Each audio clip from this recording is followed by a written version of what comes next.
Well, thanks for visiting us this morning at KTALnews.com. I'm meteorologist Josh Marces, and this is your Wednesday morning forecast update. First day of November, and it's one of the months where we typically begin to see the cold fronts come in more frequently than what we do over the previous kind of summer and early fall months here. But our temperatures typically to begin the month in the 70s, and by the end of the month we drop to an average high in the low 60s, and we will not reach either of those numbers today, as we'll likely have high temperatures in the 50s this afternoon. So this will be the final day of our kind of cooler fall, almost winter-like weather. We'll start a nice warming trend tomorrow, so we'll have some great fall weather over the weekend and may hit 80 degrees again by Sunday. So we're at that time of the year where we're on that temperature roller coaster. We typically see that in the fall as well as the spring months here. Temperatures this morning pretty cold. We're down into the 20s in Oklahoma as well as Arkansas, probably by sunrise. Shreveport likely will drop into the upper 30s. We don't have much wind today. High pressure is still situated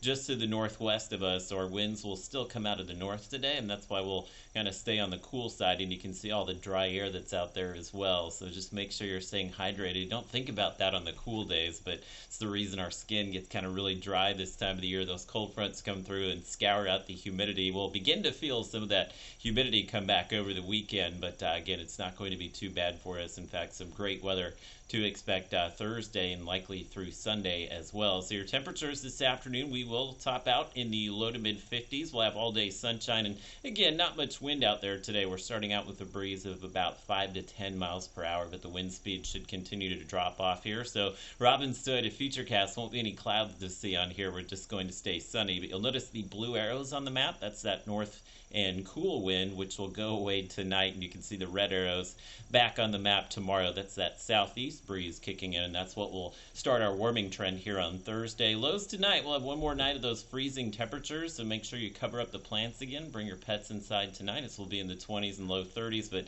during the day tomorrow, that's when our warm-up will really commence. We'll make it into the low to mid 60s. Should be just a beautiful day, especially if you're out in the sunshine tomorrow, and we'll continue that great weather Friday and through the weekend as well. Get a little warmer this weekend. In fact, we could push 80 degrees by Sunday. And don't forget, we do have the time change this weekend, so you get the fall back there. We get that extra hour of sleep Saturday night into Sunday morning, and we'll continue to keep it pretty warm early next week. We'll be in the 80s next Monday and Tuesday, just a slight chance of rain coming back Tuesday, and it does appear maybe a dry cold front late next week will kind of cool our temperatures, so we may stay in the 80s through about next Wednesday, but should have some cooler weather to wrap up next week.